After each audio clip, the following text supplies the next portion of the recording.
Tonight, you're going to sit down with friends. You're going to listen to some old-time radio shows. They're going to be wacky. We're going to say whatever we want about them. And that's how we do it here on Captain John's Haunted Radio from Space, presented by Starbase 80. Please, I must speak.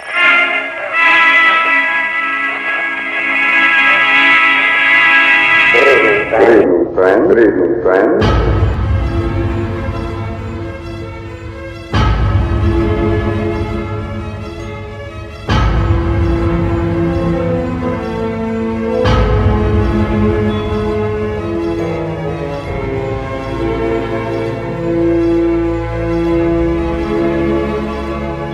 Oh my goodness! Hell of a show for you tonight.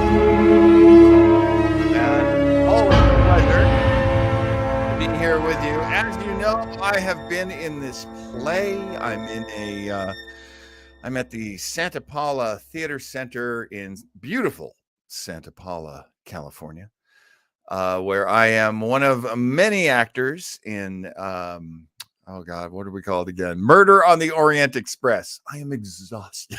I am exhausted because we do a show and then I run home and I do this, which I love doing. And it's the highlight of my week. It really, truly is the highlight of my week to do this show. Standing ovations, sure. Lots of acclaim on stage, sure. So much stuff in my hair. Oh my, there's still there's snow in the show and there's still fake snow in my hair. But still, This is what I love, sitting around with my friends and listening to some old time radio. Let's bring in my co-host, the man who is here every week, helping me keep things together at Starbase 80. It is my good friend, Joe Townsell. Joe, as always, a treat to have you here on the show. As always, Captain John, a treat to be here. And let me tell you, I know you're coming into your last week of your of the Murder on the Orient Express, and I mean, other than missing the show itself, I'm going to catch you in one real soon.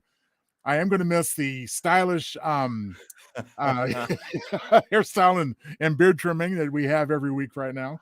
Oh yeah, I got to tell you, I mean, okay, hang on, I gotta get the camera to focus on me. Come on, camera, come on, focus on me. Okay, anyway, well, it's a soft focus. I know. What's going on? Why is it suddenly treating me like I'm Faye Dunaway in a 1980s movie? No one gets any of those references. Yeah, I'm in another show. I got cast in another show, Joe. Like an idiot, like a moron, like a chump. All right, I'm gonna try this and then see if it. Ah, okay. All right. That works. I see the difference. Well, tell us about the other show for a moment, or would you rather introduce our guest first? I would love to get to our guest, but I'll just say very quickly, there's going to be another show called The Children. It's by Lucy Kirkwood. It's a very serious comedy, a lot of very serious elements, a lot of very comic elements. And once again, I'm co-starring with my beautiful wife, Leslie. So, well, I got to find a way to get there and see it. Then when is that going to be happening? We go up basically from February the 3rd is when we open to like the first or second weekend in March.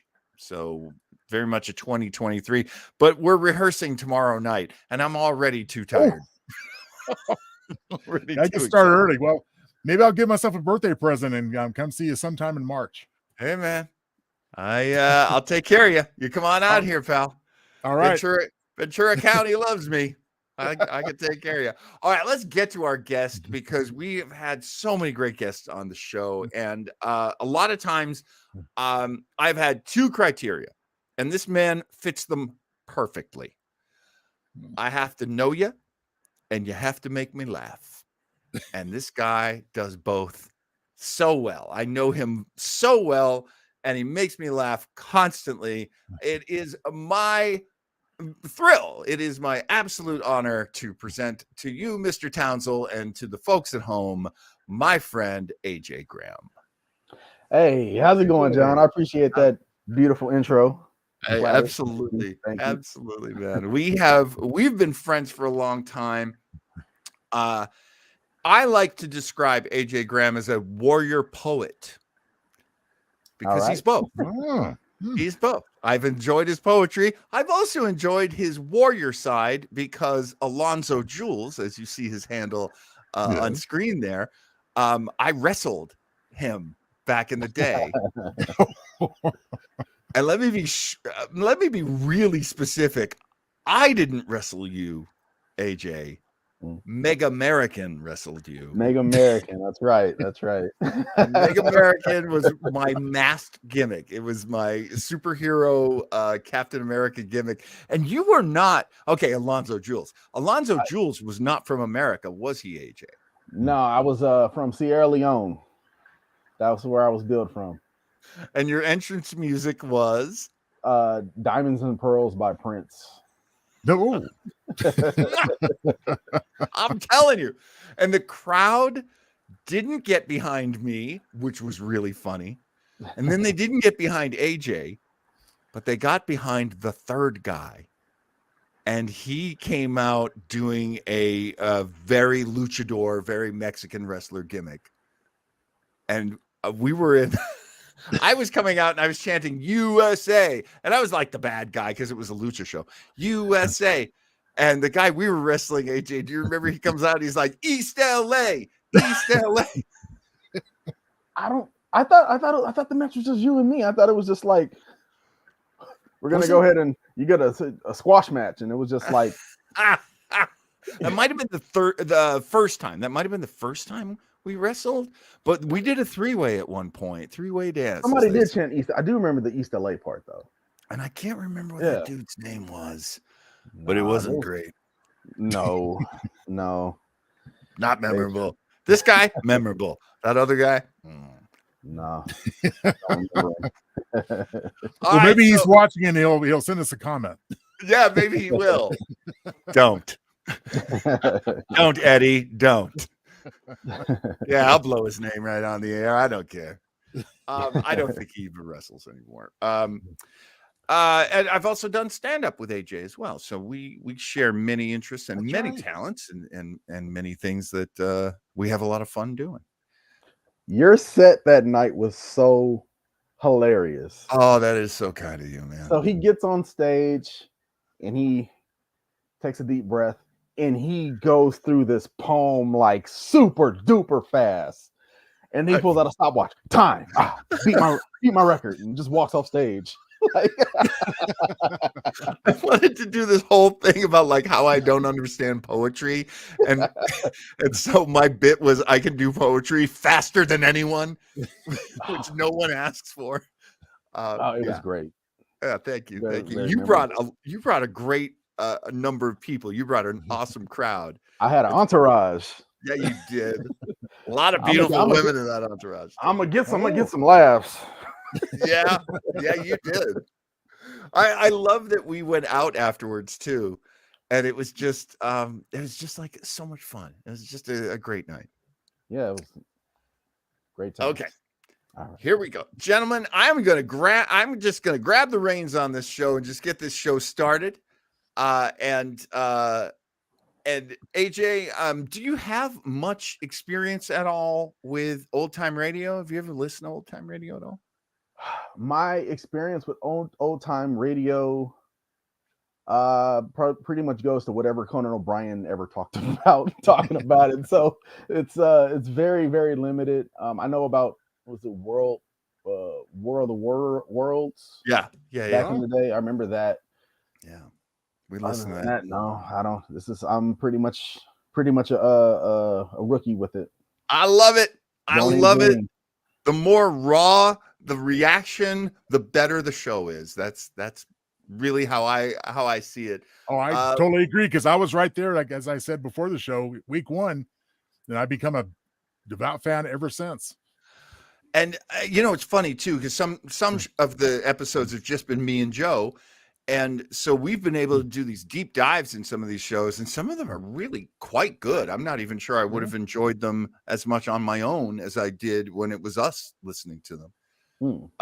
Barry Corbman, of course, feeling bad. Barry's on the East Coast. God bless you for joining us, Barry. And happy Hanukkah, Barry. Happy Hanukkah to my beautiful Corbmans. Some of us can't see the play. That is true. I'm very sorry about that. And then Mario from Retro Wave Podcast says, I like my Xmas spooky. Let's go. Let's do it. I have a feeling we're going to tonight. Am I right? All right. Now, I have a couple of shows that I have kind of heard, but not exactly. I was making the videos for them, and I was kind of, I'm working on so many things this week. I was sort of half listening. So if they end up being terrible, I want to apologize ahead of time. Hey, sometimes terrible can be good. Exactly. We've had a few, and they've been a lot of fun. So yes, we've had some good shows that we enjoyed. We've had some terrible shows we've enjoyed even more. So we're going to try that tonight. Joe, if you remember this show, Unsolved Mysteries. Oh, yeah. Here we go again. I want to apologize right now, AJ. There is no Robert Stack in this. If you know the solution to this mystery, call this 1-900 number. None of that guy. That guy is not here. I love the Flobo voice. Joined us just long enough to remind me that doing a preemptive apology is very unprofessional. That's correct. It's correct. Thank you, Flobo. Okay, so here we go. This one is called Bella Kiss. And actually, there's a lot of music on this one, so feel free to just blab over it with me. That's probably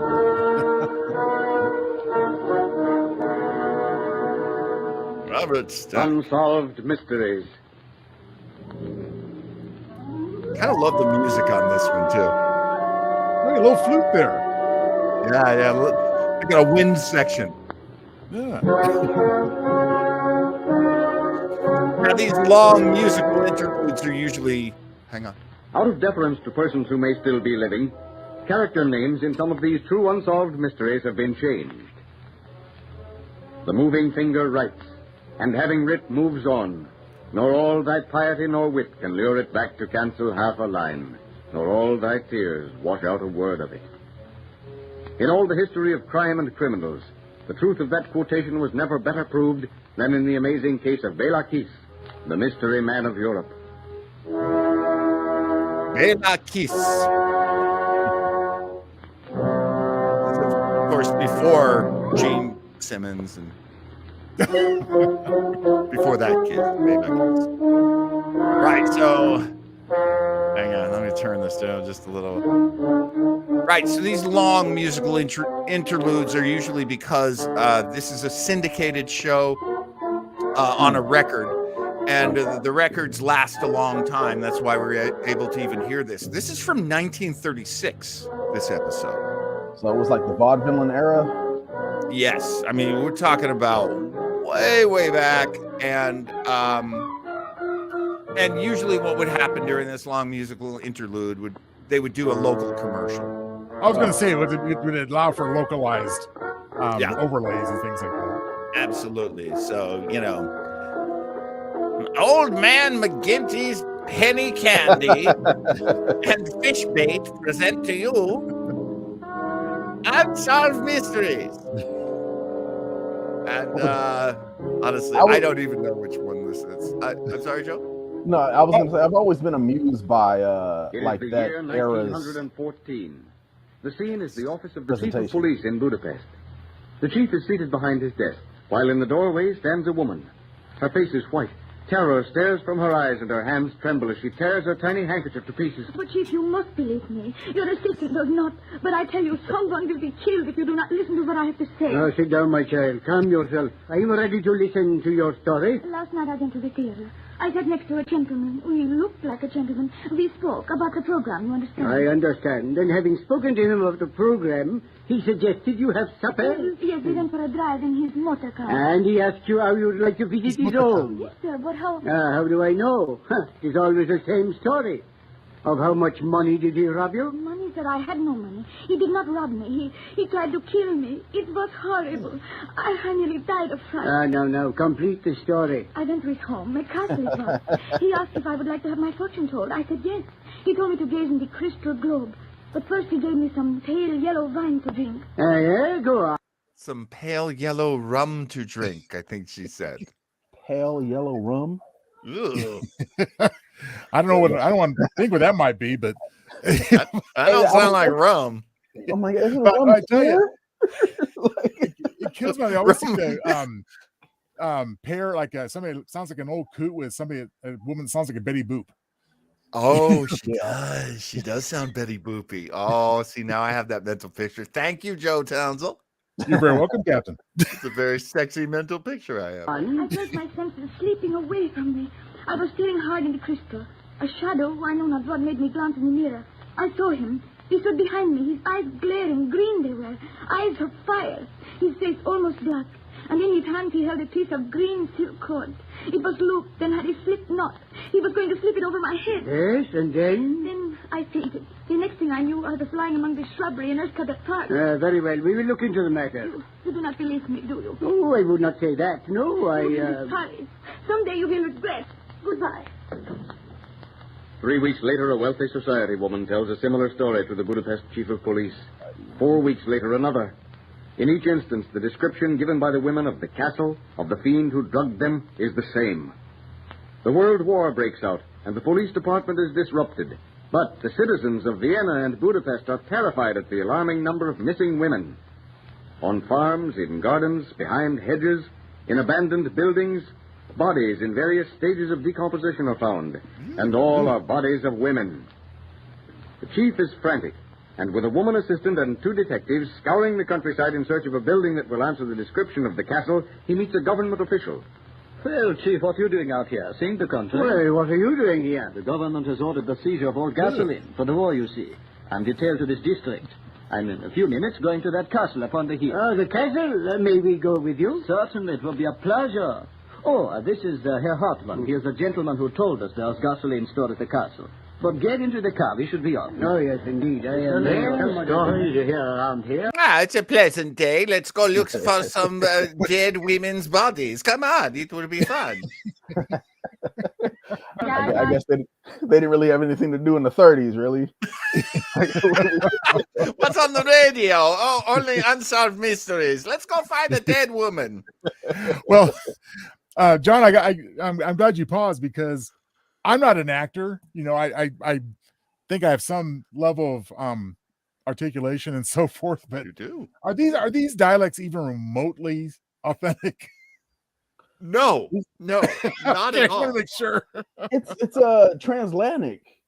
That's what they used to use back then, right? Like that was the whole shtick back then. Yeah, it's interesting because there is a sort of English tinged American accent, and that's like the announcer is using that. Yeah. And at one point he said the word white, but of course he says it white. That cute little, but yeah, there's a bizarre thing that happens with so many actors in radio because usually it's like the director goes, oh, I need 3 men and 1 woman for this show. I'm just going to grab the actors I like. And so then those actors will come in and he'll be like, who here can do an Hungarian accent? And they're all like, well, does he sound like this? And he's like, close enough. Let's go. That would be me. Yeah. And so, like, even though the older guy playing the chief of police is like, oh, please go on, tell me more. That sounds a little like something, you know?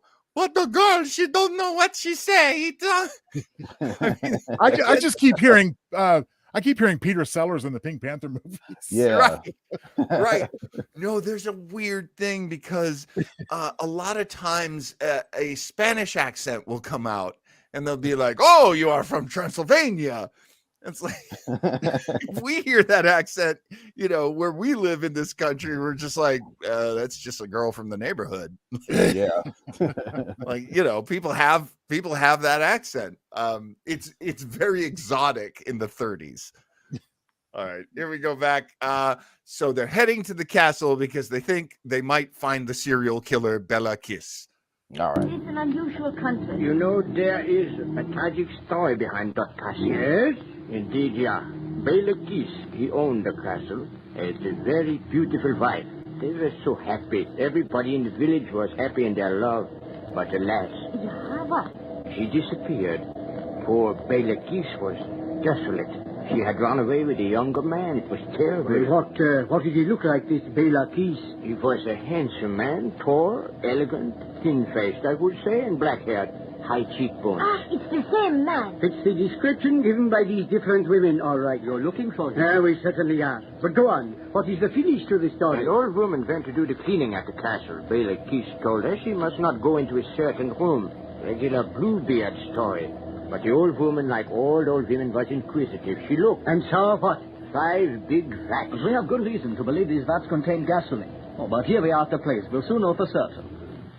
So wait, there's a room that the lord of the castle, Bela Kiss, says do not go in there. And when one woman finally went in there, she saw 5 big vats. Is that what you heard? 'Cause that's what I heard. I That's think what it sounded so. like. And in them apparently was gasoline. Okay. Wait, hold on. Is that something they used to do back then? They used to just have vats of gasoline in their house? I don't. Why is this? That doesn't seem practical, does it? Well, I I guess mean, it I depends know- on I the know it was a motivation. great What's the end impression, but- result? Oh man! All right, here we go back into this really weird story. Out of the car pour the officers. The empty castle rings to their footsteps as they make their way to the forbidden room. Strangely enough, the key is in the lock. Ah. The door creaks. There are the 5 vats against the wall. A strong odor of alcohol. They move forward and look into the vats. Horror stamps their faces as they see in each vat a naked woman, and around each neck the bluish mark made by the strangler's cord. Name of all the saints. Where is the rest? This is ghastly. I have come to find gasoline, and I find 5 corpses. 5. Yes, but with all the corpses found throughout the city. The garden. Get the men to dig the I garden. shall have it done. On the instant, I shall have it done. Yes, and you have, you know of this monster, this Bela Kiss. Where is he? He was killed in the war. 26 bodies of women were found buried in Bela Kiss's garden. Damn. Over 160 pawn tickets relating to the women's wearing apparel and jewelry. Furious that death in the war had cheated him the capture of the monster, the chief returned to Budapest and tried to forget the horror of the 5 vats. The war over, the chief is sitting in his office when through the door bursts the woman who had first warned him of Bela Kiss. I have seen him. I saw him today, not half hour ago. Why, who? What are you talking The about? man who tried to kill me at the castle. I saw him, I tell you. Oh, impossible. I have checked the war records. He was killed in Serbia in 1916. See, here are the records. I have kept them. Bela Kiss died of wounds August 9th, 1916. I do not care. Do you think I could forget him? Never, never, I tell you. He is alive, this fiend. But it's impossible. Yes, Mr. Townsend. You mentioned, John, at the top of the show that you used to recite the. Oh no! Uh-oh. Oh no, Joe, you froze. Right, I have- right at the good part. What Yeah, he I was know. about to say, too. We have, I mean, like AJ, like you live about an hour and change from me, Mhm. but you got the rain this weekend too, right? Yeah, when I woke up, it was pretty strong. Yeah. Me personally, I like rain, so I was like, Yeah. cool, lovely. You know? Yes. Yeah. What's weird is because I live way off the grid, we have our wireless internet. It's really hard when there's precipitation. Right. Matter of fact, I'm sorry, Joe. I'm gonna have to take you out for now. That's okay. That's all right. Me and AJ, we got it. We got can it. handle this. Yeah, he just dropped out, so he's reconnecting right now. Joe will be back as soon as possible. That's sadly one of the things that happens on our show, but until internet gets better, here we are. Okay, we're going back. Now, I wanted to ask you this, AJ. Mhm. Were you ever a Usual Suspects fan of that movie, Usual Nah. Suspects? Mm-mm. Yeah, because there's that character Kaiser Soze. And Oh, that's okay. Yeah. From the Yeah. movie. Yeah. Yes, exactly. And he is a bad dude. He is this sort of legendary villain. And I'm kind of getting like that with Bella Kiss. It's like, was Bella Kiss the first Kaiser Soze? You know, when they said about the vats in the room, I automatically started thinking Jeffrey Dahmer. Yeah. Because he had vats in his house like that. That's right. That's right. Absolutely. I'm like, to this day, I'm like, you know, because I watched the show and I'm like, you guys, how did the police not know what that smell was? You guys don't smell dead bodies? Like, oh, come on, man. Nothing about that made any sense. They dropped the ball. It was horrible. He was a horrible person. I'm glad he's gone. Seriously. And ladies and gentlemen, speaking of great people, welcome back. Show is back. Well, thank you. I hope I can stick around and not be booted off again. But again, conditions here are pretty bad right about now. You're doing the best you can, Mr. Townsend. We appreciate it. Do you remember what your point was? Yes. Yes, please. Yes. The only thing I was going to say was that you mentioned at the top of the show tonight that you would recite the poetry very quickly. No. And I'm wondering if you took lessons from the performers, especially the lady in this radio show, because I saw her. I told you, I saw her. Okay. I thought I talked fast. We have mentioned that bit enough that at the end of this episode, I will do that poem. Oh, please. Because it's only going to take 16 seconds. I really nail it. Actually, I think you shaved it down? It was at 18 seconds last time. You remember that, man? That was decades ago. Holy cow. All right. So the young woman says, no, Bella Kiss is still alive. And what does the chief of police say? I tell you, Bela Kiss is dead. But soon the chief was to doubt his vehement assertions, for within a month he was to hear another story of a woman almost strangled under identical circumstances, although at a different place from the now empty castle. Besides this, the terror of missing women returned to haunt the citizens, and once again the decomposed bodies of long-dead women were found in desolate places. Gruesome. In just a moment you will hear a solution to the strange case of Bela Kiss, the mystery man of Europe. But first, this message from Ovaltine. So you said this was from 1930s, right? Yeah, 1936. You know, I'm listening to it, and you know, back then they didn't have so many gruesome stories that would come out. So I'm thinking back then this was like very gruesome. Absolutely. Wow. As a matter of fact, the way we know true crime as a big genre, believe it or not, it was a big genre back then too. I can see that. Oh yeah. So, you know, a lot of these stories may not have a supernatural element to them, or they might. A lot of stories from old time radio were just straight up about this guy wants to murder that person, and is he going to get away with it? Whole huge genre of that in old time radio. I mean, but AJ's point is well taken. I mean, naked women in vats and more out in the back, and yes. No, it's interesting they mentioned the nakedness. Yeah. Yes. I'm thinking like, you know, Ed Gein, for example, you know, the person that inspired Texas Chainsaw Massacre. Inasmuch as any solution must of necessity be supposition, liberties of time, place, and character have been taken in the solution for which you have been waiting. The solution of why the murders continued in the same manner as before Bela Kiss's reported death in the war is taken from the statements of the chief of police of Budapest, who supplied the information, which, to the best of our belief, has never been published in American newspapers. The scene is the hospital in which Bela Kiss had been reported as having died of wounds. The chief of police, remembering how the first woman had warned him of the fiend's activities, determines to carry his investigation further than the official army records reporting death. The chief questions a nurse. You, of course, know the murders in and around Vienna and Budapest. Yes, naturally. Although, like everyone else on war service, I was too busy to really keep up with the reports. Well, we did not give all our information to the press. We decided that we would have more success by keeping something secret. I can understand that. Now, this man, Fiend is a better name, has probably been responsible for the death of over 300 women. I would like to find out if there are any hospital records other than the official report of Bela Kiss' death. You don't mean that Bela Kiss is the man you suspect? I do. In fact, it isn't suspicion. It is an established fact. But that's impossible. I nursed Bela Kiss till he died. And a young and pious-minded boy of 20 could hardly... 20? Why, Bela Keith was over 40. Not the Bela Keith who died here in this hospital. He was a young boy, I tell you, and I know I missed him till he died. Ah, then I have the solution. How badly wounded was Bela Keith when he was brought here? There never was any hope that he might recover. Anyone could have seen that he must die. And Bela Keith, the real Bela Keith, undoubtedly exchanged his identification disc and papers with the wounded man, knowing full well that the young boy would be buried as Bela Keith.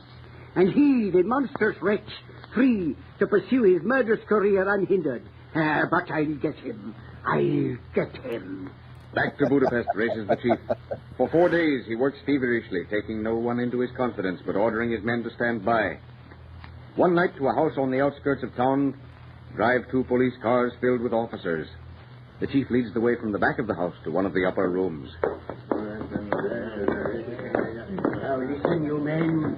Listen. I want absolute silence. I am decided in my own mind that Bela Keith has trapped the various women he has killed by advertisements in the papers. So I decided to use his methods and inserted this advertisement. I'll read it. Young woman, widow, with moderate fortune and with moderately good looks, desires company of men of culture, preferably 40 or over. Must be tall and dark. Object, matrimony. And you expect Bela Keith to answer that? He has answered it. He'll be here. A taxi at the door. A man is getting out. Ah, gee, it's Bela Keith. He looked up. He's getting back into the taxi. Oh my God, they Chris Hansen'd him. Why don't you have a seat, Bela Kiss? You know what, John? Correct me if I'm wrong, but when you not considering for a moment the foreign accents, for lack of a better word, Yeah. didn't Dragnet play on radio at some point? Oh yeah. Or is it- Yeah. That's what I feel like I'm listening to right now with the dialogue. Oh, that's funny. That's funny. Jack Webb was a radio actor who did a million things. He did a million different kinds of shows. He did comedy, he did mystery, he did supernatural, he did all kinds of shows. He played detectives over and over again. Pete Kelly's Blues, Jeff Regan, I Worked the Waterfront. And then eventually he created his own show. Having met Los Angeles police officers and having become friends with them, he would get stories from them, and that's how he created Dragnet. Oh. I'm just wondering if maybe he had this style in earlier radio parts, and he just carried it over into Dragnet, because you get twice. Oh, damn. Yeah, I know, it froze again. Well, to address that question, because it is a great question. He very much, it's funny because we listened to a show maybe last week or the week before that had William Conrad in it. And William Conrad and Jack Webb were very much contemporaries, but their styles were entirely different. Mm-hmm. And William Conrad liked to be extremely dramatic, but Jack Webb liked to be, just the facts, man. Just the facts. If you remember any of those jokes at all, that's a long time ago, AJ. I'm not sure you remember any of that. I vaguely remember Dragnet, and of course, like they do everything. Oh well, there's nostalgia behind it. Let's go ahead and jump on it. So they came up with the reboot. Exactly. Which is funny because my wife was actually on the reboot when Ed O'Neill is playing Joe Friday. Oh, okay. Wasn't The Rock in that movie? I think I might be thinking about something else. Yeah, he did Baywatch. Because he was like him and Samuel L. Jackson died like early in the movie. I think I might be thinking about something else though. Right. Oh, that's interesting. There we go. While you were out, Joe, Mario said, Chris Hansen, what is Bela Kiss's AOL chat name? Vats of Girls 69? Beautiful. Yes, exactly. So yeah, Joe, I definitely there's some Jack Webb-esque sort of playing it, because that's actually like the sound of crime radio too. Oh yeah. Yeah. All right. I don't know if they're going to finish this for us. I don't know. It doesn't sound like they're really solving the mystery to me, but who am I? All right, here we go. After him, quick! Down the stairs rush the police. The taxi, with Belakis standing on the running board, speeds toward the river with the police car in pursuit. He's going to shoot! Get him! Get him! Oh, Belakis slumps. He's hit, but he hangs on. The taxi reaches the bridge. Another burst of bullets. Several shots take effect, but with one last effort, Belakis throws himself from the taxi, pulls himself over the parapet of the bridge, falls like a plummet. Disappears forever under the foaming. let's give it up for the special effects, huh? Oh, Gee. that was great. Do you That guys was remember great. a Brian De Palma movie named Blowout? Yes. Remember at the Yeah. beginning, the guy was, Travolta was the sound guy, and the woman goes, "Ah!" That's probably the same mother's actress or something. Mario, listening to our trying to remember movies The Rock was in, he may have it here. He says The Rock was in Get Smart. There Yes, it he is. was. Okay. Is that the okay. one? Okay. I was getting them. I got them mixed up. Yeah, I saw that not too long ago. That actually wasn't half bad. Okay, let's settle this Bella Kiss case. Waters of the Danube. And so, coincidence. The World War, a search for gasoline, a nurse who remembered a patient, provide the solution for a 15-year-old unsolved mystery. Belakis, the mystery man of Europe. They did warn us it was unsolved. Not satisfying.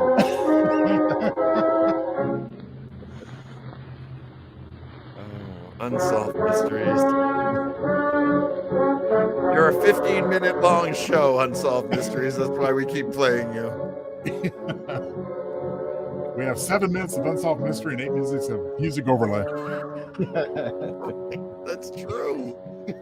Stretching for time. Stretching for time. Yeah. Oh my God. Yes. Which is hilarious because, as Joe pointed out, they speak so quickly. Yeah. Let's go over here. Let's go over there. Come on. Yeah, you think they'd slow it down as a result? Dudes, you have all the time in the world.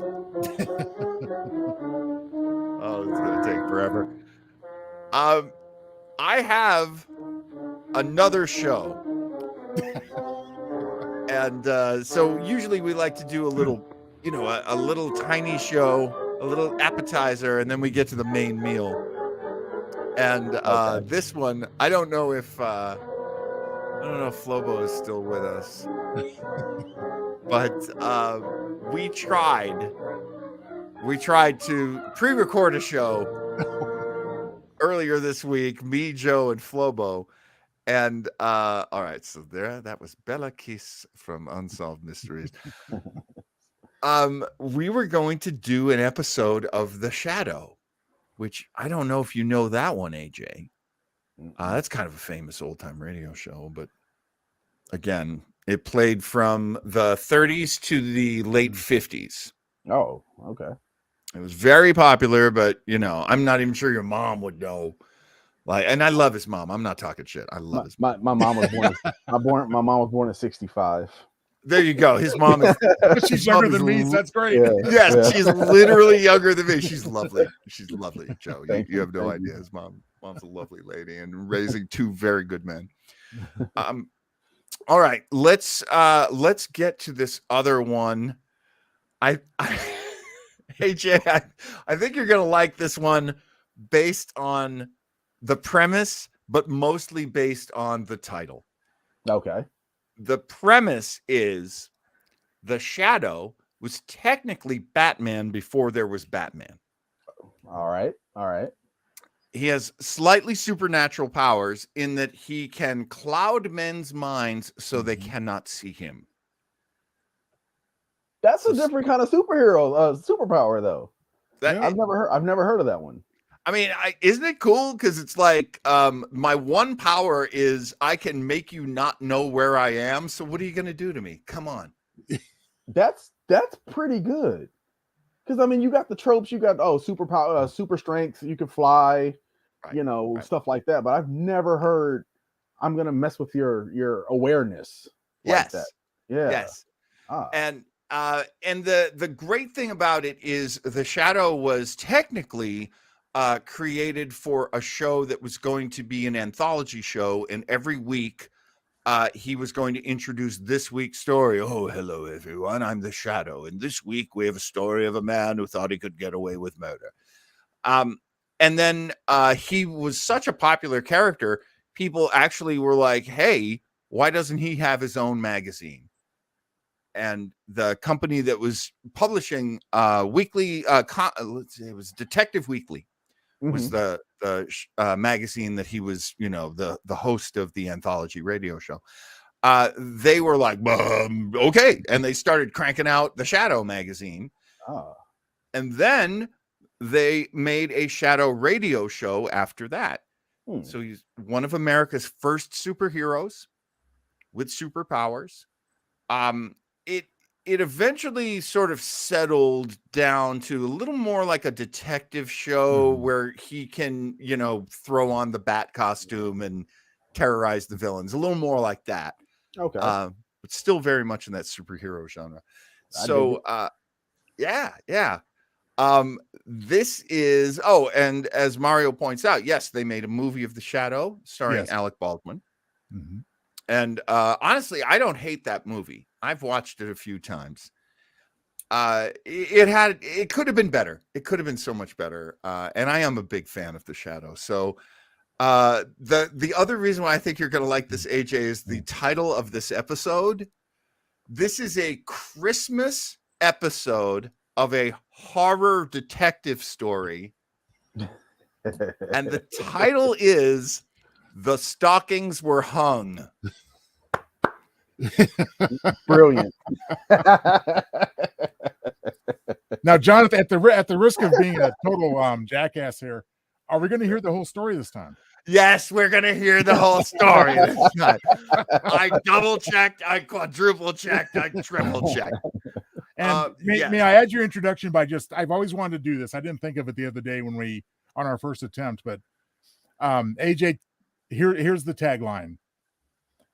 Who knows what lurks in the hearts of men? The Shadow knows. All right. And So that is into it. that is the big hook. That's the hook there. So we're going to go into it. And I'm going to tell you right now, it's one of the best series in the history of old time radio. And this episode is one of the worst. Okay. So there's the good and there's the bad. And I have to agree absolutely with Mario, who says that title is gold, crying, laughing face. The stockings were hung. Oh my God.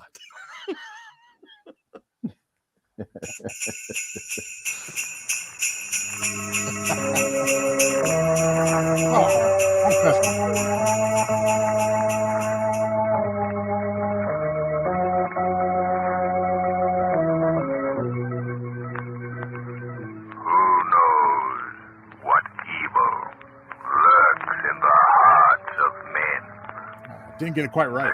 Shadow knows.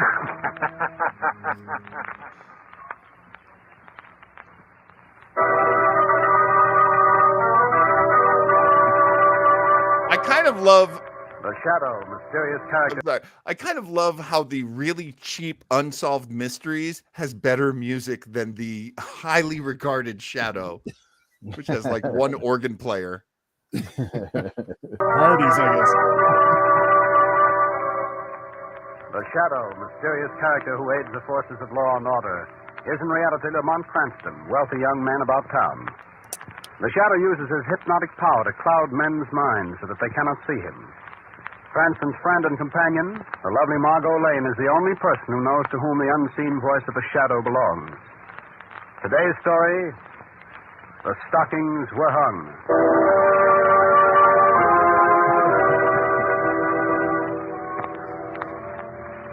This is a story of Christmas time in a great city. Tonight, with Margot Lane and Lamont Cranston, we look in on the lives of the Grover family. Get out of here. Get out.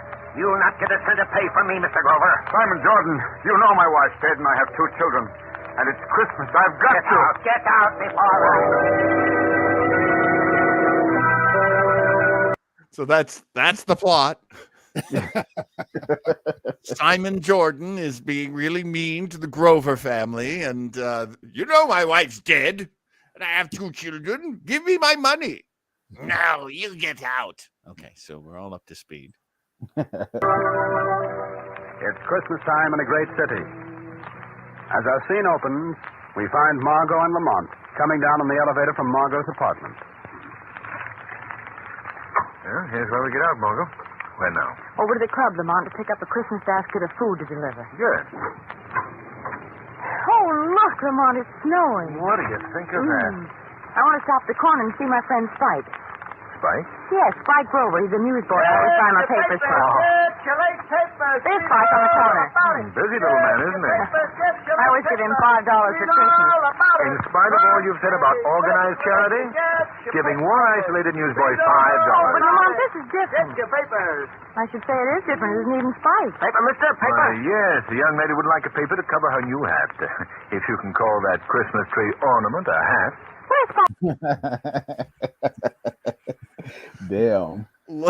Lamont Cranston is no Bruce Wayne. No.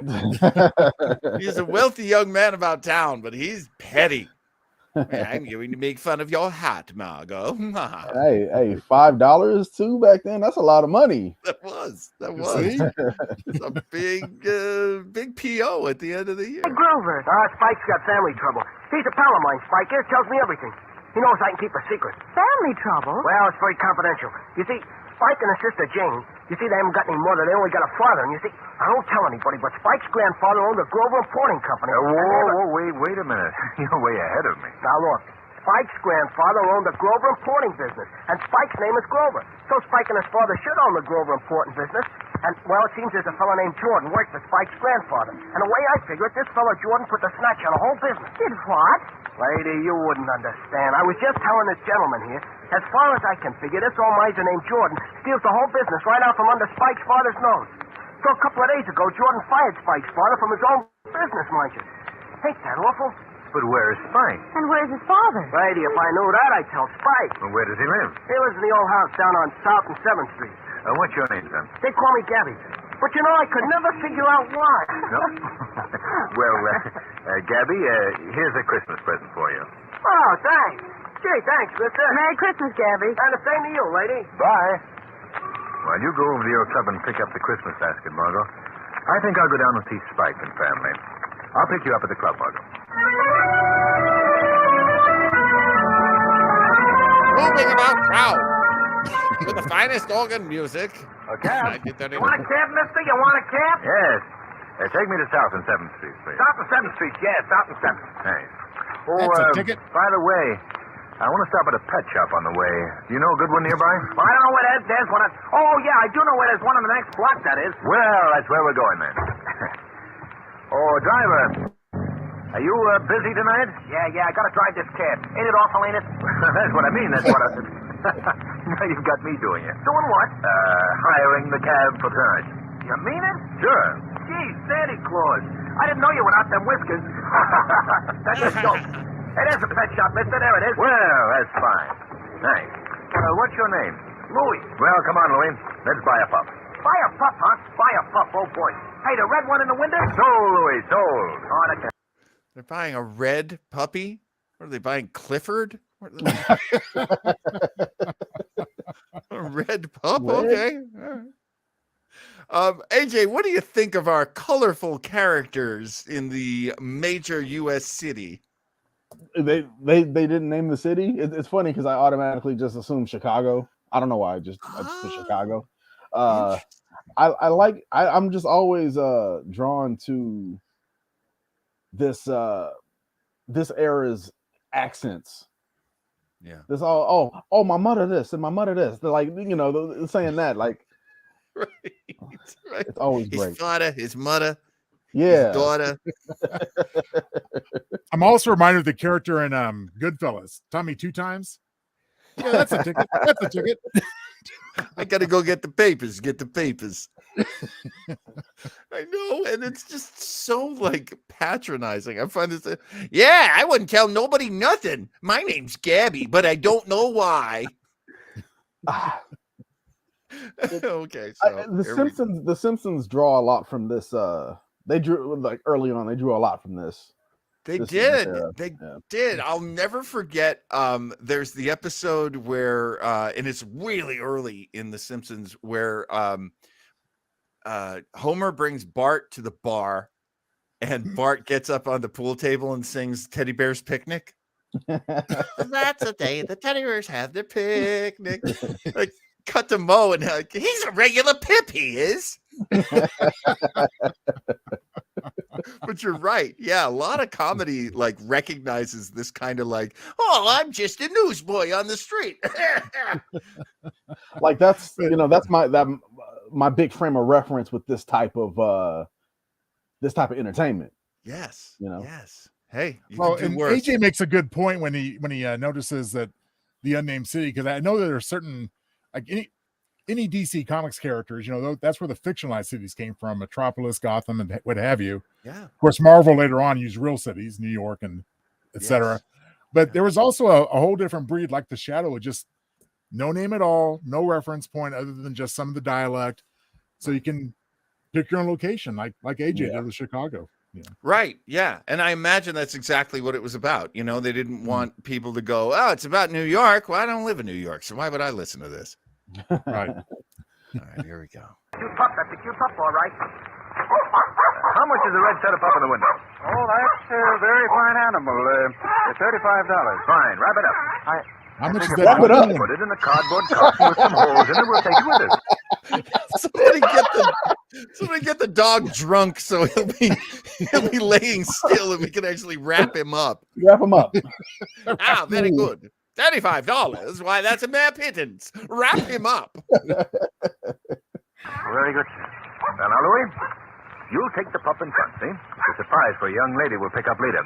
She mustn't know about it. Yeah, sure. Say, but suppose it's against the bark or wine or something. Well, if she asks what it is, you just tell her a box of books. Hey, yeah, that's smart. But wait a minute. What kind of books am I going to say if it starts to bark? Oh, that's easy. You just call for Sneeze. Believe me, mister, if you didn't want this hack for the evening, I tell you it sounds a little screwy to me, I tell you. Here's your dog, sir. Fine animal indeed. Yeah, thanks. Louis, Sneeze. Huh? Sneeze. Oh. Gesundheit. Thanks. Great, Louis, great. Take the box of books now. We're off to South and 7th Street.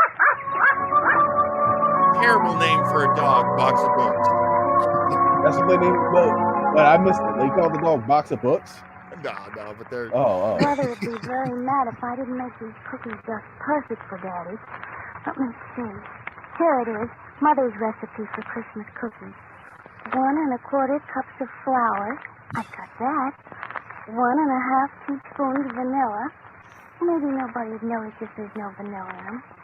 1/3 cup of sugar. 1 egg. And 1/2 cup of butter. So compelling. 1/2 cup of butter.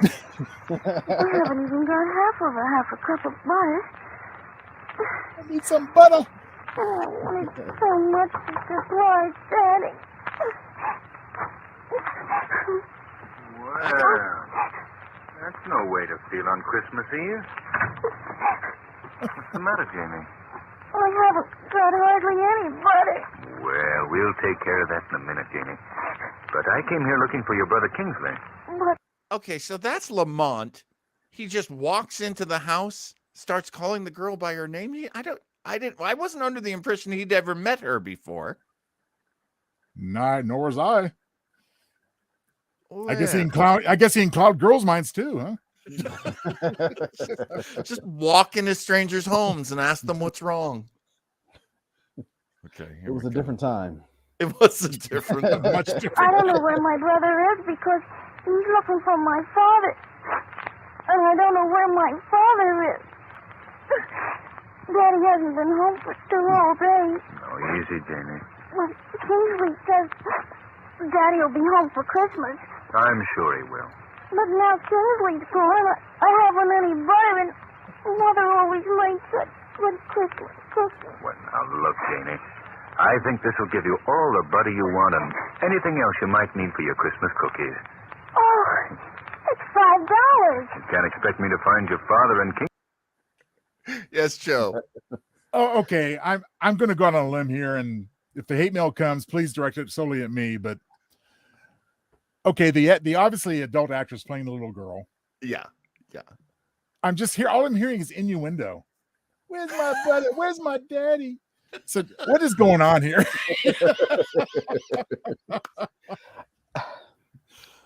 AJ, That's all I have any to say takes about on that. No comment. Yeah. It's oh, don't worry. I just love that so far. Lamont Cranston's superpower is he always has a $5 bill. Here you go. And it was a different time. Usually, if you don't have Christmas cookies ready for them when they come home. Will you really bring them home? I'll try, Teeny. I'll try.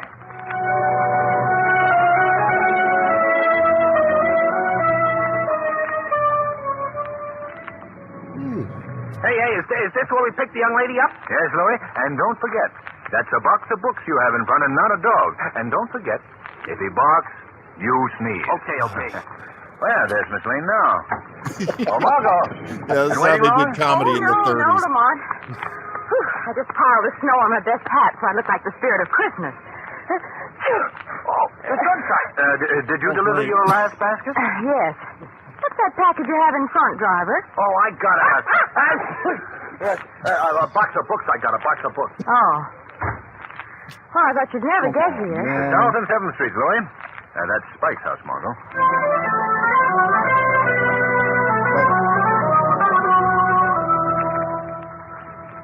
You wait here, Louie. Yeah, sure, boss. Sure. Margot, this is Spike's house. Let's go in and see Jenny, huh? Oh, good. I want to meet her. Lamont, look. Those two boys are fighting. And that smaller boy is Spike. It is? Hey, you youngsters. Let go of that tree. It's mine. Stop picking on him, you big bully. Oh, scram. See, Miss Lane, I found this You tree. did not. I can't believe they used the S word. Scram. It's getting raunchy today. It's gritty in a major American city. Come on, you young hoodlums. Hey, now, wait a minute, one at a time. Start in the gutter. Listen, young man. I suggest that you run along and let Spike have his tree. Who's going to make me? Why, you young rapscallion. Oh, Lamont, remember, peace on earth. I'll get you, Spike, when you haven't got your gang with you. What a piece of the society column. The well-known clubman, Lamont Cranston, seen brawling. Ow! Why, that hit me with a snowball. Remember, Margot? Peace on earth. Well, if you were half a man, you'd do something about it. Never let it be said. Well, here, you're not going to throw a snowball at him. It wouldn't look well if I shot him, would it? Why, what a wimp! Hey, who do you think you are, Lefty Gomez or something? I'll get you, Spike. Mister, and it isn't even a good Christmas tree. Oh, Spike, it's a beautiful tree. It hasn't got many needles, but... These kids are so emo. I mean, I guess I can't blame them, but honestly, these kids are just so sad. I mean, it is the Great Depression. Well, okay, yeah. You know what? You're right. Everybody. As AJ said, it's a different time, right?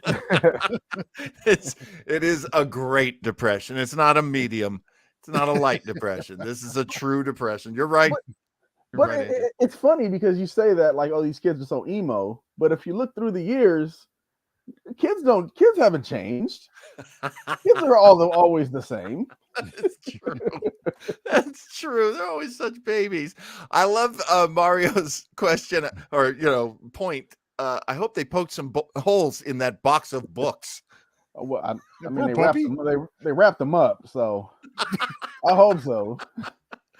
They wrapped him up in fleece or something warm. I'm kind of like when they wrapped up the cat in Lampoon's Christmas Vacation, maybe. You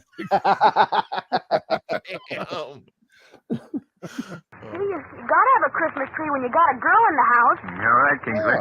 Kingsley, have you been talking to my sister? Yes? Nothing's happened to my dad yet, has it? Why, of course not. We know your dad's missing, so we just came down to help. Have you any idea where your father is, Spike? Oh, gee. He'll show up. Have you been to the place where he works? Where he used to work. That old skinflint Mr. Jordan won't let him work there anymore. I see. Have you asked the police for help? Well, that's just the trouble, Mr. Cranston. I can't. Why not, Spike? Oh, it's kind of private. Well, here, you must tell us or we won't be able to help you. Oh, well, all right. See, I went there yesterday and Mr. Jordan said he hadn't seen Dad, and when he did, he was going to have him thrown in jail. What? Yeah. Mr. Jordan Jordan said my dad did something to the books or something, and that he was a thief. My dad wouldn't do anything like that. I'm sure he wouldn't, Spike. Bet he wouldn't, especially because that business really belongs. I'm sure he wouldn't. You don't know, Lamont. You don't know. Well, not to mention the fact that the guy's missing, but he's okay. So, hope you're right. You're doing so much assuming here. To him, and it's supposed to belong to me someday when I get big. If anybody's a thief, it's that old skinflint Mr. Jordan. Now, look, Spike. The first thing we've got to do is to find your father. Yeah. The best thing to do is to get the police to help us. Oh, but maybe they'll arrest him. But you and I both know that your dad didn't do anything wrong. Yeah, that's right. Maybe they can find him, huh? Maybe they can find him. Sure they can. You tell me what he looks like. Then you and Miss Lane go in the house, and I'll go to police headquarters. Lamont Cranston's a rich man, so you know he's going to get results from police. Well, season's greetings to you, Mr. Cranston. Same to you. Sergeant, Kingsley Grover Sr. has been missing for 2 days. Tell me what he looks like, and we'll start looking. His son Spike told me that he was 5 feet 10, weighed about 165, was wearing brown overalls. Calling all cars, calling all cars. Missing since last Friday. Kingsley Grover Sr. Height 5 feet. We got an APB. Harbor Patrol. This is headquarters. We're looking for Kingsley Grover Sr. Height 5 feet 10. Wait. Alpine's Bulletin. So I'll shift to sea. Could you repeat that, please? Careful. Turn on the Headquarters music. calling. Merry Christmas. Have you got a stiff on ice about 5 feet 10? Wait.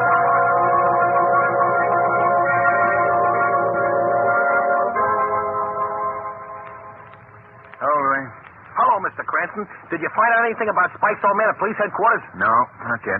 Miss Lane's still in the house? Yeah, she's there with Spike and his sister. Say, the dog's all right. I didn't have to sneeze or nothing. He was so quiet, I thought he was froze or something. So put my hand inside the box. You know what happened? No. He bit my finger. He's a cod, all right. He's a cod. Keep up the good work, Louis. I'm going in the house. Okay, boss, okay. Now that he's tasted blood. Hello, everybody. Gee, you were gone a long time, Mr. Cranston. The police find him? They'll get him soon, Spike. Don't be impatient now. No, I won't be impatient. Say, would it be bad if you and Miss Lane went into the... Don't be impatient, you orphan. It's very unlikely he's bleeding to death in the gutter somewhere. Yes. If he's dead, then the man who stole his business gets away with it, but don't be impatient. Have a room for a minute. I want to talk to my sister. Do you mind? No, of course not, Spike. Come on with me, Lamont. It'll only be a second. Take your time, Spike. Look at Johnny. Yeah, leave me alone. We'll find him in time for Christmas. That's the part that makes your grandma cry. Oh, those brave little kids. Bless their hearts. And still the search for Spike's father goes on. The machine of the police looking everywhere. Hours pass, and no word. Now we find Kingsley going up to old Mr. Jordan's office. Mr. Jordan! Who is it? Oh, it's you, is it? Get out of here. Please tell me where my father is. I don't know where that thieving father of yours is. If I did... He's not a thief. If anybody's a thief, you are. You shut your lying, dirty mouth. You stole my father's business. He should be here, not you. I'll thrash you within an inch of your life, you little gutter snipe. Take that. Please don't hit me with that cane again, please. Damn. Did she say Go a to father's chain? business and beat the daughter. My goodness, with his cane. Oh, cane. I thought he said a chain. Oh, no. God damn. And I think it's Kingsley. I think it's the little boy, not Kingsley Sr., the father, but Spike, whose name is Kingsley. I don't think it's the girl who's getting beat, as if that's better. Oh, I thought Spike was the girl. Oh, no, I don't think so. Damn, I probably interrupt this show too much, Joe. I'm sorry. No. I just... Okay, let's get back to the child abuse, shall we? Please stop it.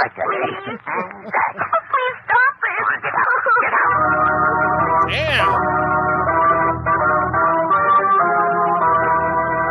Okay, thumbs up or thumbs down. Who thinks thumbs down if you think Simon, what's his name, who beat the kid with the cane, is getting killed by the end of this episode. Oh, yeah. Roman thumbs down. Simon agree. Gotta go. Yeah. Now, if it ends up he doesn't get killed, I'm calling that it's because it's a very special Christmas episode. But you don't let somebody beat on a kid with a cane without that guy getting some come up. No, the producer is going to stop in the middle, and they're going to be like, "Well, hello, I'm the producer of the show, and we just want to talk about child abuse and give you a number and a website." Yeah, do your little PSA about right now. That'd be good. And you know, I don't think we're going to have a big redemption arc either for Simon in the time we have left. So this is all looking good for him. Yeah, I you know what? Joe Townsend's a writer, folks. You listen to him. He's right. I don't see that happening. Maybe a deadly fireball. I'll call that. I think he might die in some awful disaster. Or a space beam. Oh, hey, if only. If only. Spike, what's the matter? Henry, you're hurt. You poor kid. How did you get that red welt across your cheek? Mr. Jordan hit me with his cane. Oh, you poor child. Come here, I'll wash it out. Now we have to plan what we're going to do. Have you any suggestions, Spike? Only one, Mr. Cranston. What's that? Well, it sounds kind of silly, maybe even to try it, but you see, Dad and me, I mean Dad and I, we always used to walk up the avenue on Christmas Eve. Oh, it sings a little, doesn't it? It's all right. Well, anyway, we'd look in the store windows and we'd see what we'd buy for ourselves and Jamie and Mother when she was alive. If we had all the money we wanted, I thought I'd walk up the avenue tonight and... Well, I guess it sounds kind of silly, but I would like to. That's a wonderful idea, Kingsley. And Margot. Yes, Lamont. Why don't you go along and take a pencil and paper and write down all the things Spike would like for himself and his sister? We never did that. No? Well, just think what fun you'd have. Talking it over with Jamie afterwards if you had a list. Gee, that's right. Let's go. Wait, you know, we might even run into Dad. Well, sure you might. Aren't you coming with us, Mr. Cranston? Well, yes, of course. I'll join you on the avenue, but first I want to get to police station again and check up. Oh, Jamie. Yes, Kingsley? You better stay here and watch those cookies don't burn again. All right. I'll be with you in a little while. Back in the oven?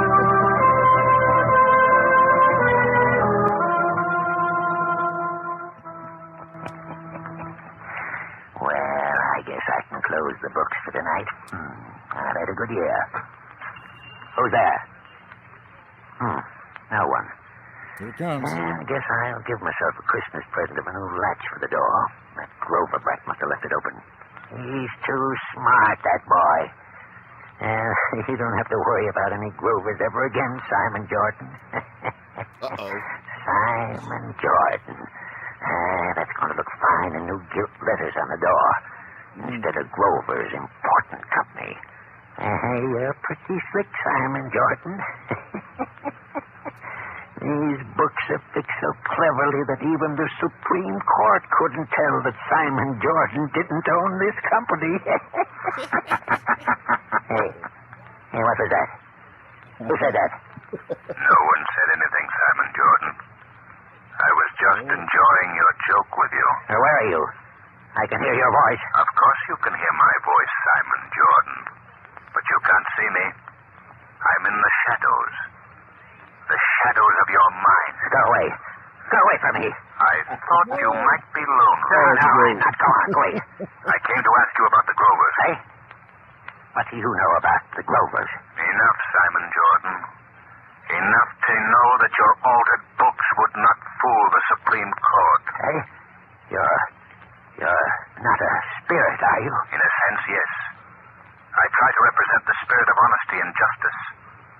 And when Simon Jordan beats a child with his cane, steals from the father of that child like a low, sneaking thief, then I must talk to Simon Jordan. I'm not a thief. No. I should not disgrace thieves by calling you one of them. Hey? You're a man too mean to be a thief, Jordan. Yeah. What do you want from this world? None of your business what I want. I'll tell you. You want money. Nothing but money. I feel sorry for you, Simon. Oh. I'm going to go now. But I want to leave one thought with you. Eh?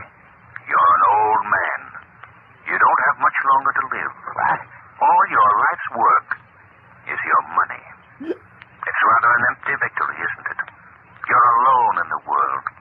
Your money doesn't do anyone any good, Simon Jordan. But you can rest easy in your shriveled soul because the Grovers will be taken care of. The Shadow will take care of them. The Shadow.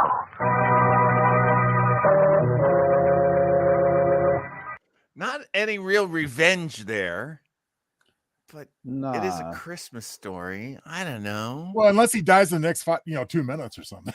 You know? Fingers crossed. I mean, Well, I'm glad we're finally getting some Shadow stuff in this episode of the Shadow, but I never realized that when he goes into Shadow mode, he sounds kind of like he's just talking to a 495 megaphone or something. AJ, you had a point?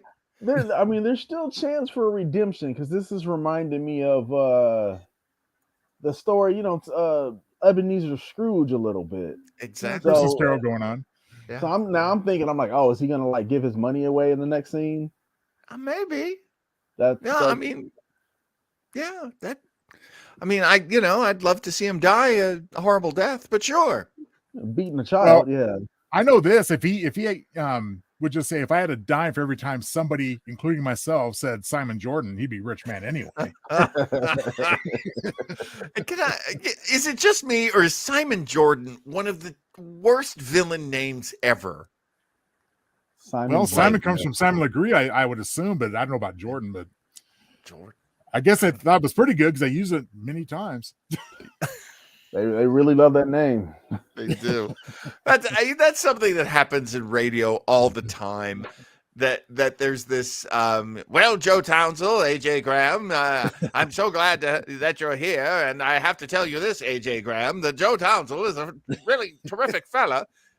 They use the names way too much, just to remind you who is who. And sure, really quick, I remember hearing a story about Vince McMahon he didn't like hearing pronouns. He wanted to hear names.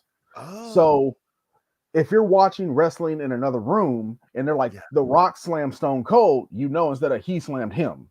Right. Well, maybe that might be the same way of thinking. And, absolutely. That makes sense now to think about it. I totally agree. I mean, as John points out too, is that, you probably have 2 or 3 actors playing about 10 parts at times. Well, that's true too. So in addition to different inflections and accents, what have you, I mean, they're going to identify themselves as much as possible so you can keep track. You want to keep everybody straight. Yeah, absolutely. And what's interesting too with Vince McMahon saying that about his WWE superstars, he wouldn't call them wrestlers, is he's making money off those names. Yeah.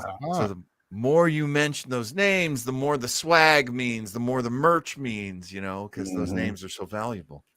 All right. We're looking at the last quarter of this episode. I'm really hoping some action happens because so far this sentimental goop is really goopy. Hey there,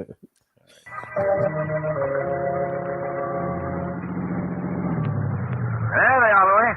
Stop here. Margot, Spike. Hello. Hello there, Lamont. I thought I'd never pick you up. We're beginning to worry, too. How are things down at the police station? Well, not much news yet, Spike. But they've got a couple of leads that might amount to something. That's good. Are you pretty near the end of your Christmas Eve walk, Spike? We've got one more stop.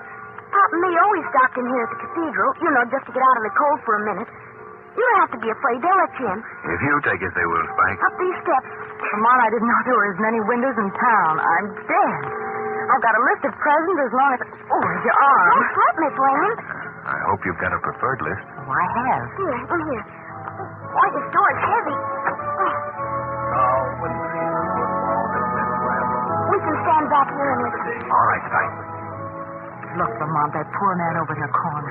Yes. Mr. Cranston. It's my dad. What? It's my dad. It's Dad. Daddy. Dad, speak to me. Speak to me. You won't speak to me. Mr. Grover. Mr. Grover, this is your son. Don't you know him? Dad. I can't remember, Margot. This man has been hurt.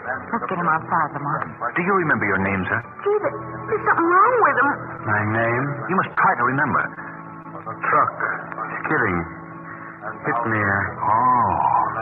Why did you come to the cathedral tonight? It's Christmas Eve. Always come here. Who is we? I can't remember. So the dude was literally hit by a truck. Really? Miss Lane leave some packages Simple with you? as that. Did she leave some packages? Did she leave some? She dumped them in the back of the hack and went to the kids. He, Spike, was talking all the way down about your father's old man. Is that the kid's old man with you? Yes, he's in pretty good shape now. Oh, gee, that's the nuts. That certainly is. Now, Louie, don't forget to bring in those packages when I call you. All right, now, Mr. Grover. Just lean on me. You're still a little bit shaky. I know it. Now, watch the step. I'm all right, thank you. Yeah, you're fine now. How is he fine now? He just got hit by a truck, and now he's fine. Will they get him a cup of coffee? What? What? Well, you see, They just people slapped him were a few tougher times. back then. Back in my day, you get hit by a truck and then still deliver all your papers. Put your stuff off and keep on going. All right. You go first. Merry Christmas, children. Daddy! Oh! How is the lady of the house? Oh, just wonderful now you're here. Oh, Daddy. And I make Christmas cookies, too. Fine, fine. And how about you, young man? How have you been behaving? I've been getting along all right. Where did you get that nasty welt across your cheek? You haven't been in a fight, have you, son? So I'll go. Well, I didn't get hit by a truck, if that's what you mean. Just a cane. Just a cane, for heaven's sake. Not a The whole man's doing your truck. business. Oh, no, sir. It was only an accident. Mr. Jordan, what are you doing here? I came to speak on a matter of business. I don't believe this is the occasion for a business discussion. Oh, I think it is, Mr. Grover. In going over the books tonight, I found that a great and terrible mistake has been made. Huh? The Grover Importing Company has been making more money than I thought, and over half of it is rightfully yours as partner in the company. Partner? Yes, part owner. And I hope you'll find it within your heart to forget any misunderstandings we may have had, and that you'll take over the responsibilities of partnership immediately. Yes, that's all I've got to say. Good night, and Merry Christmas to you all. God bless us, Oh, everyone. how can such an awful old man say such beautiful things? Well, we haven't time to talk about whether he's awful or not. We have things to do. Louie! Hello. You don't have to yell. I'm right here. I got all the stuff right with me. Good. Bring it right in. Look, presents. Are they flowers? Quiet, Jamie. Of course they're What not. they are, Kingsley. Oh, don't kid me, Mr. Cranston. You're not getting framed. I don't know how I can ever repay you for what you, Miss Lane, and Mr. Cranston have done tonight. We've been more than repaid, I assure you. Louie, don't bring that in here. I didn't tell you I wanted you to bring that in. It was my own idea, and I'm not even going to have to sneeze. Oh, I dropped. Oh, Lamont, you're a darling. Did you get that puppy? Well, yes. Gee, is that He for didn't us, too? suffocate. Why, oh, of course, Spike. Mr. Cranston got that for you as a surprise. Margot, hear ye. It's about time for all three of you, and that means you too, Mr. Grover, to sit down and open some packages. We've got to go. You ready, Margot? Where's Louie? He went outside. Merry Christmas to you all, and to you all, good night. Merry Christmas. Merry. Worst Margot? shadow episode. Earlier ever. tonight, we disagreed on our interpretation of charity. Silly, wasn't it? I know what you mean, Lamont. There should never be a thing called charity. There should never have been the necessity to create the word. In this short span we call our lives, if each man would only realize that every other man has dreams and hopes, this world wouldn't be a topsy-turvy place. Then peace on earth would be a fact. Goodwill would be for every man. Is that you, Louie? Oh, me? Yeah, Mr. Cranston. Have you got a cold? A box of books. Box of books? But you brought that inside. Yeah, but this is another one. Another one? Yeah, another one. It's for you, Miss Lane. You mean it's another puppy? Yeah, it's my own idea. You see, when I went by the pet shop, and the other pup's brother was in the window, so I went in and I pet him on the head. You know what he done, Mr. Cranston? No. He bit my finger. Oh, he's a card. So I had to go and get him for Miss Lane. And I charged him to you, I did. What? Hunt, Yes, Margot. I'd like to say something. Why, certainly. What do you want to say? Merry Christmas to everybody. Thank you, Margot and Lamont.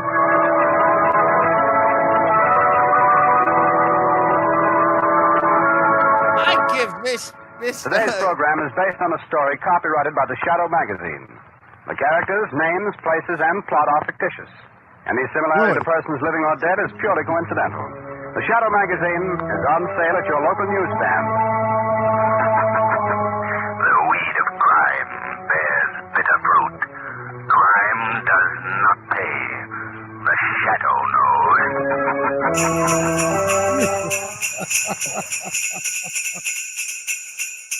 So, are we a bunch of sentimental fools for that episode? Anyone buying it? You buying it, AJ? No, there was no resolution. Like they just ended it like, oh yeah, Merry Christmas. Yeah. Well, there was no resolution because there was really no conflict, really. I mean, the guy was just sitting off in a bus station somewhere, just conked on the head, and he was fine. You know, he'd only been hit by some random truck. And I guess the visit from the shadow was enough to turn Simon Jordan around and make him, you know, like want to help everybody and share. Well, that's the lack of resolution I think that AJ refers, because I don't think we ever got that, did we? You know, he just was left to his own devices. Well, hopefully it turned out okay. I'll say the most compelling scene was when the shadow did show up, though. That was compelling. I'll tell you, one of these days soon, and AJ, I hope you'll come back. I hope you'll come back to be on the show. Excellent, because one of these days I will play you some of the best Shadow episodes. They're good. They're really good. This is pretty much what the Shadow became, and it was a really popular show. Like kids loved it, and grown-ups and teenagers. Everybody loved this show. It was a big deal. They would actually do this show live in front of like 500 people. Oh, wow. And you wouldn't even know because there's no laughs. You know, there's no applause breaks.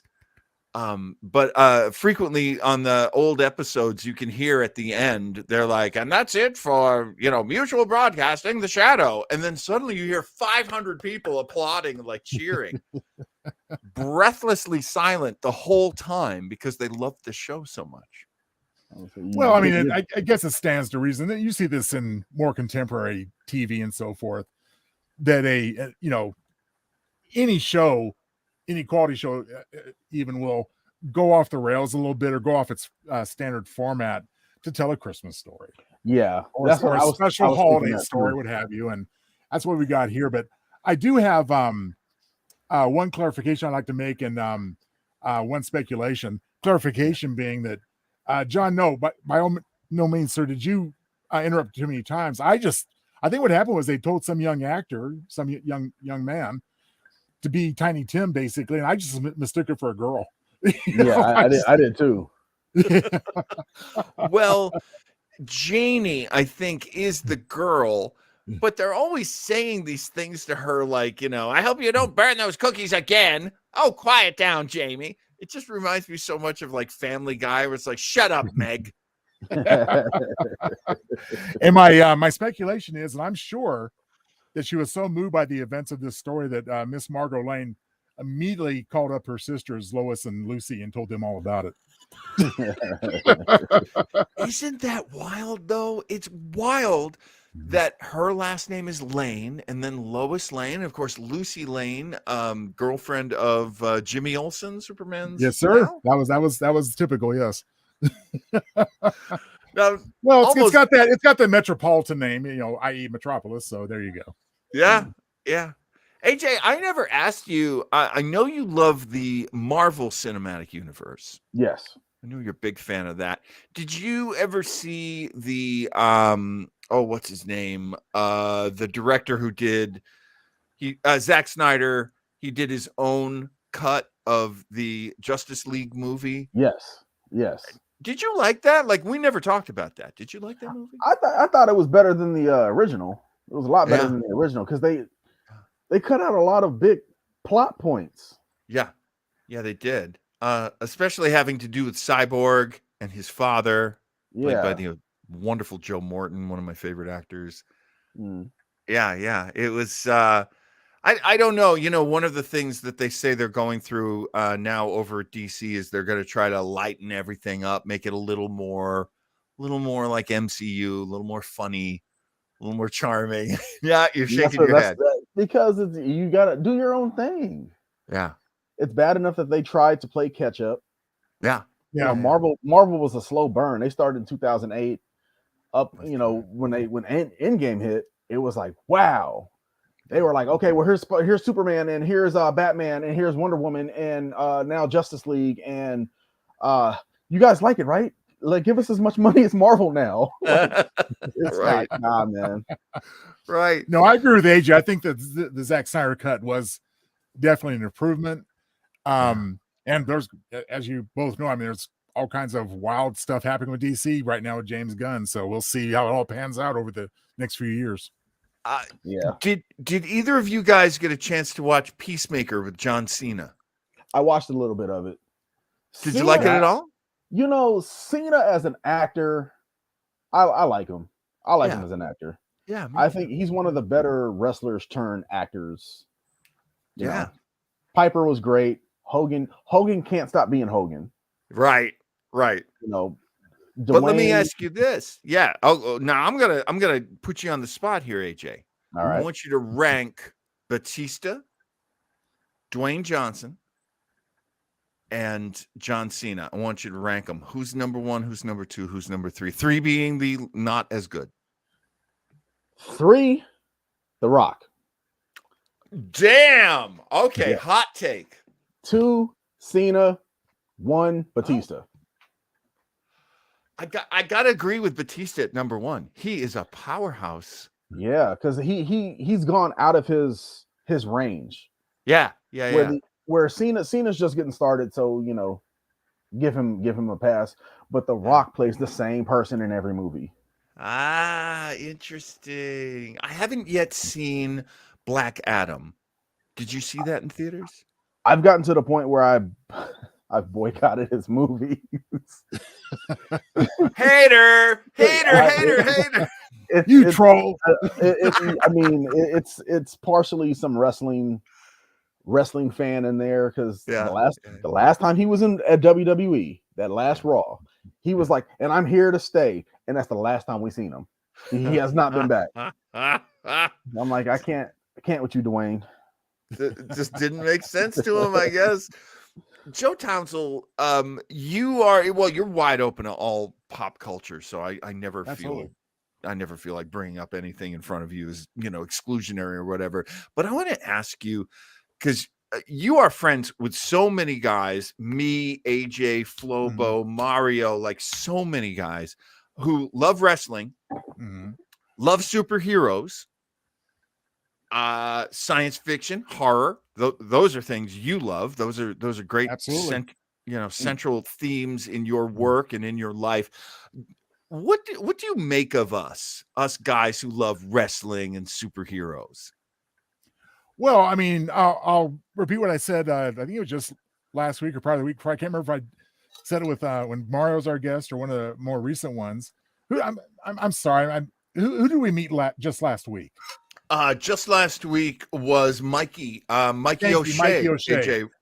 It was during that show. Yeah, it was during that show that I just, as I told you, I've always had kind of just a passing interest in wrestling and wrestlers as a result, but getting to know you, like I said, you and Flobo and the new friends since, including AJ tonight and Mikey from last week and Mario, I really have gained a new appreciation for the talent and showmanship, and again, as I said last week, the improvisational skills, because it's all there. It's all there.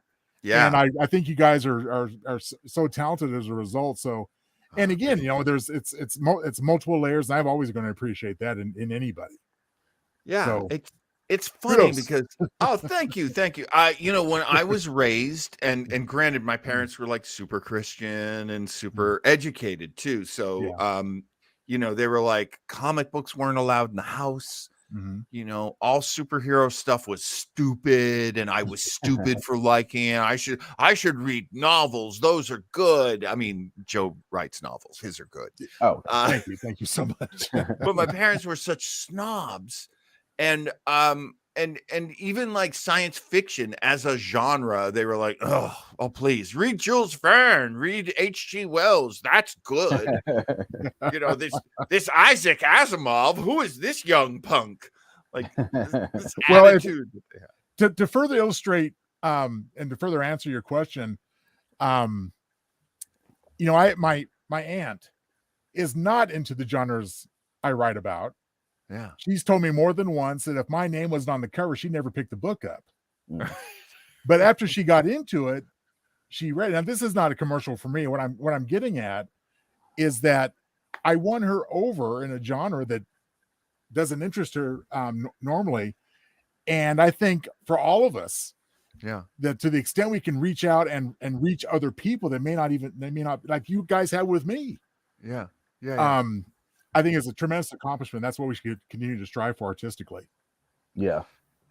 And may I say this? And AJ has been in all of this stuff as long as I have, and you know, could I just say this? Some things never change. If you have good characters that people care about, whether the character turns them on or turns them off, good guy, bad guy. Sure. AJ, did you ever wrestle as a good guy, or were you mostly bad? I was mostly a bad guy. That's how I remembered it. Yeah. I can't even imagine that meeting him tonight. He's such a good guy to us. Like I had this whole character because at the time I had long hair, but it wasn't dreaded. So if I was a bad guy, I would get it pressed out. So it's like, you know, like Rick James type of thing. Oh, and you know, come out the diamonds and pearls, and I would be flipping my hair and stuff like that. So automatically the little boys hate me already. So So I knew how to make people hate me, and you know, I would do the cheap heat and go after like race and people's weight and stuff like that. So like being a villain is just fun. Just so much fun. The whole first part of my career was a villain. Oh my God, it was so much fun. I'm sorry, what were you gonna say, AJ? Because especially if you're usually a nice person in real life, you get to like do the heinous stuff that you think about. You have these invasive thoughts. And now you get to do the shit now. You're like, oh well, I'm gonna go ahead and knock this cup out of somebody's hand, or you know. Or my favorite thing in the whole world, because it's like the cheapest, easiest, non-dirty heat, is a kid is like doing boo, and you go over and you go, oh no, you put thumbs up for me, and like you boss around little kids. My favorite thing in the world, and it is so simple, is you just turn to someone in the audience. It doesn't even matter if they weren't saying a word. You turn to someone in the audience, you go, you shut up. And the kid loses their complete shit. The kid is angry up until high hell. They're angry. How much stuff have you had thrown at you, AJ? Oh man, I've had people spit on me. Oh man. I got people so mad at the dojo that they didn't let me leave the locker room after the show. This is the Inoki dojo. Yeah, I had people pissed at me. Where people know what they're watching. They know they went to a wrestling match. They know they're going to like this brand of wrestling, and they still lose their minds. I mean, I was proud of myself. I'm like, hey, they wanted me to hate them. Go out there and make the people hate you. I could do that. And people don't realize that, like, you know, I always felt this, AJ and Joe. A lot of times guys like to be the villain, but they don't think it through the way AJ did, the way I did. They just wanted to like just do whatever they wanted to do, just be sort of chaotic, you know, but they weren't looking at how to get under the skin, you know? Oh, I was always thinking about that stuff. Like, how can I do it? Like And- even because I came out to Diamonds and Pearls. Yeah. Are you familiar with the song? Oh, sure. Diamonds and Pearls. Yeah. I didn't come out until Prince spoke. Oh man. That's a whole minute. Right. So everybody's sitting around like, when's he coming out? What the hell's going on? So by the time I come out, they're like, man, boo, I hate you already. So you had nice gear too. I always liked your gear. My blue gear was better than that. I had the that black and gray gear. Yeah. That was a rush job because no kidding. Yeah, BJ was like, oh man, you got to get some black and gray gear because we're gonna have the show and Ultimo Dragon's gonna be there. So I'm like, okay, cool. So I spent $200 on this rush gear. Oh man. And I didn't get to wrestle. Oh man. BJ. I mean, I have a question for both of you, if I may. Yeah.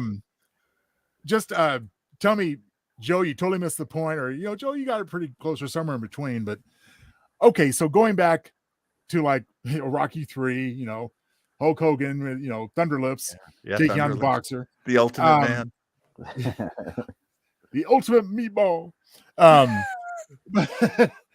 get the impression that was basically meant for people like me that didn't follow wrestling. To just kind of give us a taste of some of the theatrics and so forth. Yeah. However, years later, I'm hoping, not because it was kind of a downer, just because of I wanted to be realistic and get a real insight. Mickey Rourke and the wrestler. I mean, did that come pretty close to the mark for some experience, at least in wrestling? AJ, I'll let you take that one first. No, I was just going to say it was spot on.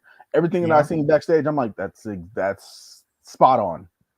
They had things in that movie that I think, if I could speak for both of us, AJ, I think we were shocked that they showed you that level of how much goes into this and how much disconnection. Kayfabe died that day. Dead execution style. Like, dead. I mean, even the wrapping up of the razor blades and going over the match backstage and oh my god, all that. So it's Ernest. No. Ernest the Cat Miller. Yeah, he was in there. Okay, so he's playing the Sheik, I believe.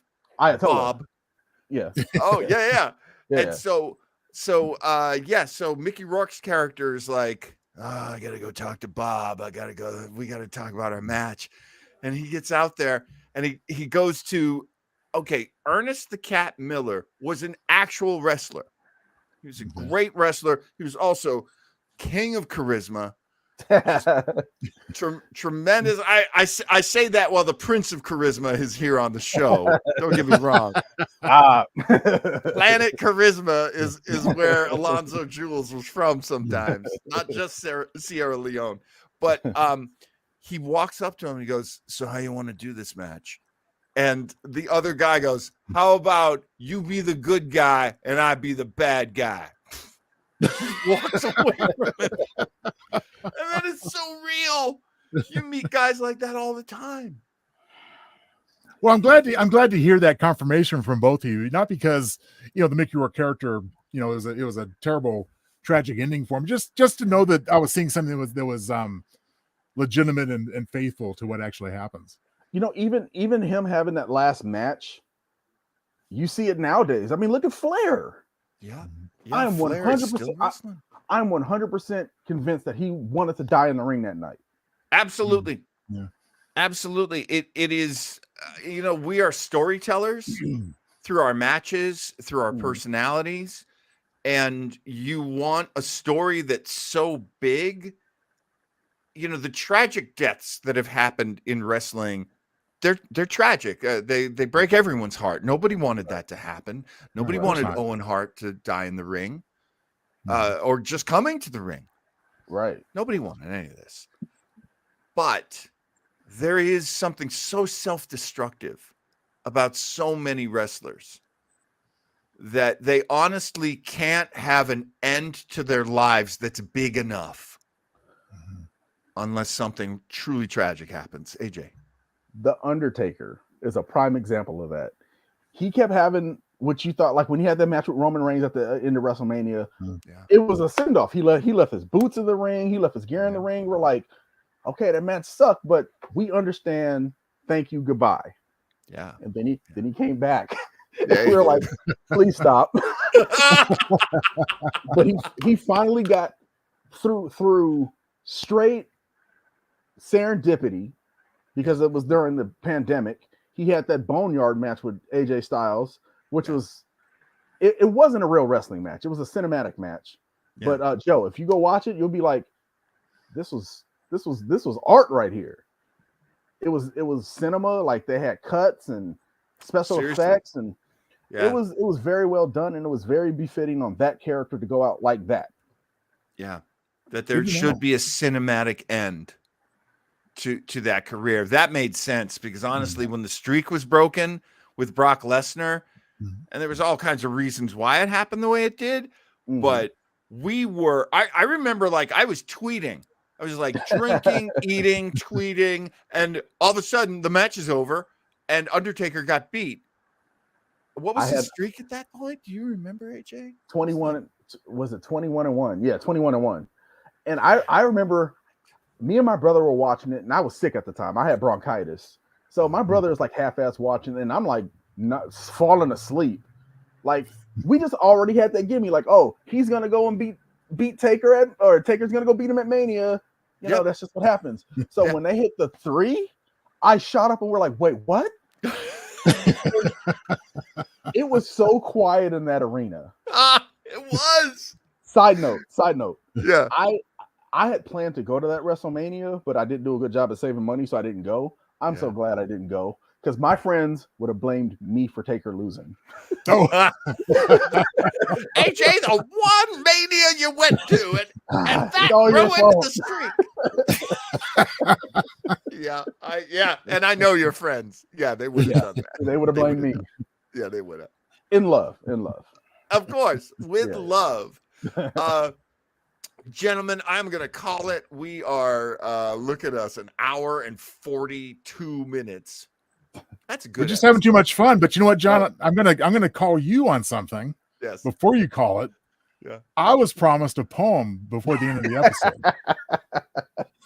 Okay. Can you do it? Prepared. Can I do it? All right.